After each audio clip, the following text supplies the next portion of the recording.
안녕하세요, 청자 여러분. 송리산 재미TV입니다.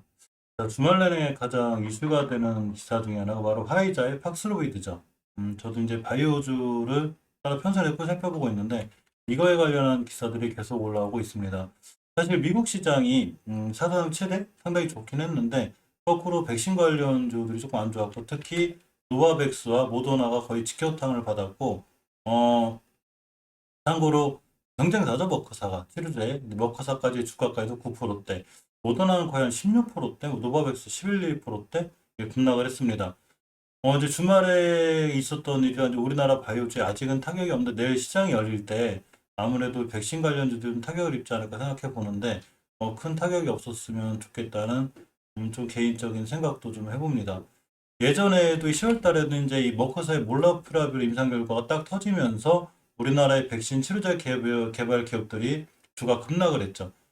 10월을 개장과 동시에 셀트리온, 삼성바이오로직스, SK바이오사이언스, 제넥시, 진원생명과학, 셀리드 등이 일제히 많이 떨어졌고 이 폭스로비드의 이 화이자 이런 주가들도 역시 약간은 우리나라 기업들에 내일 좀 걱정이 되는 상황이라 좀 특별한 이 좀 대응이 필요해 보이고 물론 장기적인 안목이나 또 큰 그림을 놓고 보시는 분들은 큰 해당이 안 되겠지만 단기 단타하시는 분들은 섣불리 접근하지 않는 게 좋지 않을까 싶고 이 몰루피라블의 대표적인 대장주가 HK노엔이죠. 근데 HK노엔도 사실은 이 머크가 영국에서 승인 났다는 이 영국의 승인 신청과 관련해서 긴급 승인이 딱 이루어진 다음에 이제 급등했다가 많이 이제 돌아왔는데 역시나 머크 주가들도 많이 떨어졌기 때문에 머크의 대장주인 HK니노의 주가도 상당히 신경 써서 보실 필요가 있습니다.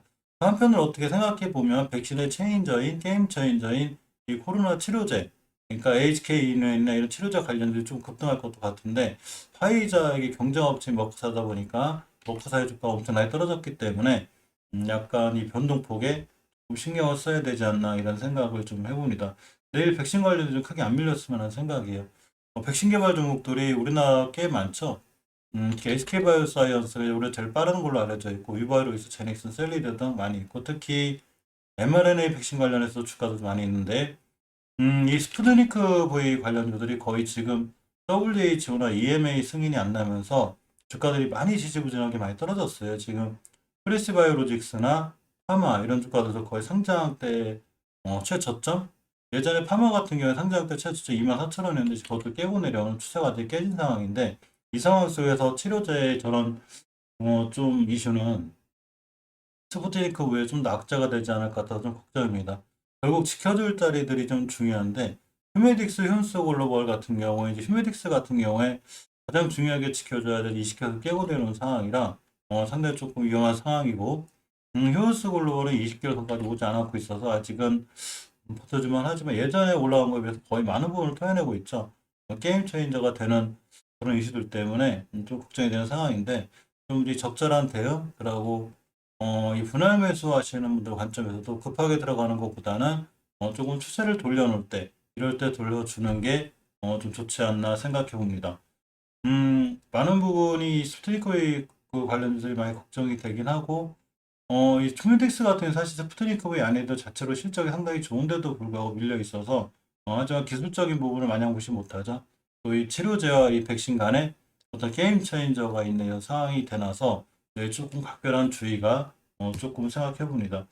분명 말씀드린 대로 이러한 이슈는 이제 우리나라에만 한되지 않고 역시 미국 증시에도 상당히 휘청거리는 즉 머크가 굉장히 휘청거렸고 아까 말씀드린 대로 노바백스 모더나까지 휘청휘청했기 때문에 내일은 약간 조금 이 대응을 잘 하시고 각별한 주의를 가지셔야 되는 이런 상황이 됐습니다. 아스트라제네카가 이 베트남에 공장을 설립한다고 합니다. 백신 생산 기술 이전까지 검토하고 있고 9천만 달러를 추가 투자해서 3대 의약품 생산 공장 즉 베트남 보건부와 백신 예하방 양부 공급 MOU를 체결했습니다. 이 3일 어깨에 따르면 이제 파스칼 소리 아스트라제네카 최고 경영자 세우가 스코틀랜드에 설린 베트남 보건부 산하 베트남 백신과의 2,500만 도즈 규모 코로나19 백신과 예방 치료 약물인 AZD744이 이 공급 양해 기사 체결 시에서 이같이 밝혔다고 합니다. 지금 나노젠 나노코박스 이 개발하고 있죠.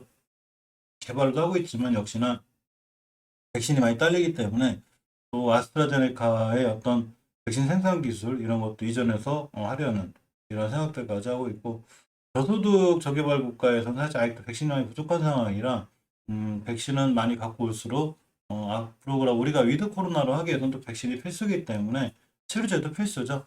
그만큼 백신도 필수라 어차피 베트남도 우리나라도 이 지금 백신에 대한 이 허브 역할을 하고 있듯이 베트남도 이런 쪽에 길을 많이 걷는 이런 상황이 되고 있습니다.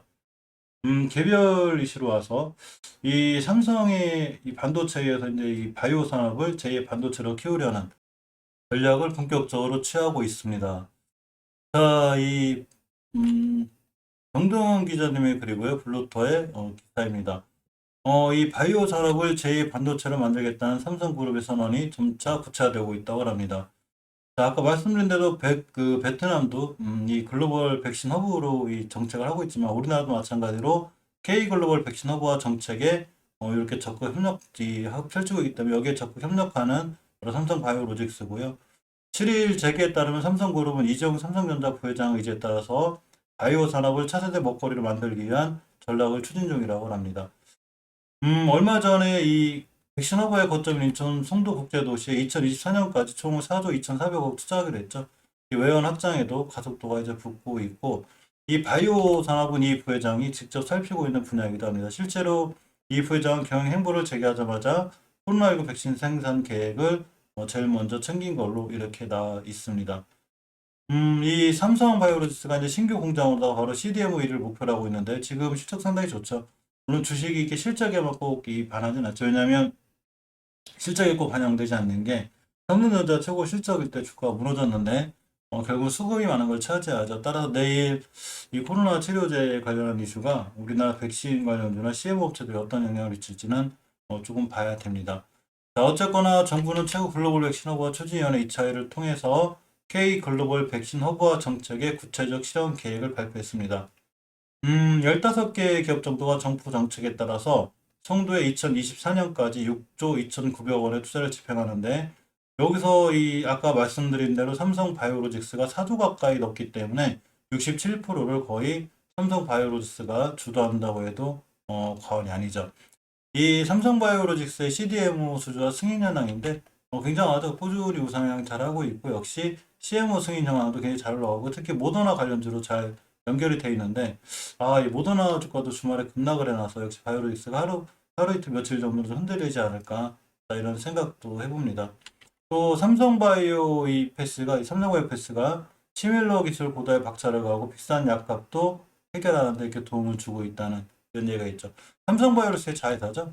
이 바이오 시밀러 영역에서 굉장히 두각을 나타내고 있다는 이런 출처가 됩니다. 한번 링크 타고 들어가 보시고요. 어쨌거나 바이오 산업은 결국은 반도체만큼 앞으로 미래가 가져가야 될 먹거리죠. 전부 다 이제 전 세계적으로 고령화가 많이 진행되고 있고, 또 우리가 평생을 질병과 싸워야 되기 때문에 결국 바이오 기업들은 꾸준히 관심 가져야 되는데, 원체 변동폭이 커요. 또 특히 임상 실험을 하는 기업들은 임상 결과에 따라서 순간 급락하기도 하고, 우리나라의 제약 바이오주만 그런 게 아니라 미국에 있는 큰 기업들도 마찬가지이기 때문에 전체적으로 임상 실험하는 회사들, 이런 회사들 쪽에는 좀 조심해야 되고, 특히 저점에서 엄청나게 많이 올라온, 기대감만 갖고 많이 올라온 주식들은 조금 조심해서 대응해야 되는 이런 상황이 될 수 있습니다. 개별 종목 이슈로 좀 와서 얼마 전에 이 동구바이오 제약이 미국의 이 바이오테드 시퀀싱, 여기에 1,050만 달러 이 투자 유치를 완료했다는 기사가 10월 3일 날 있었습니다. 더 구루의 김다정 기자님의 출처고요. 퇴행성 내질환 통화 솔루션 기업인 D&D 파마텍이 미국 자회사 발렌드 시퀀싱이라고 해서 시드 펀딩 라운드에서 1,050만 달러 규모의 투자 유치를 완료했다고 합니다. 자, 이번 라운드에서 이제 국내 제약사인 동구바이오 제약이 주도해서 된 거고, 앞서 지난 6월 동구바이오 제약은 이 발렌드 시퀀싱에서 500만 달러 약 60억 원 투자를 진행하면서 회사 지분 11.12%를 확보한 적이 있다고 그래요. 이 발테드 시퀀싱 이 사회로 참여로 경영에도 관여한다고 합니다.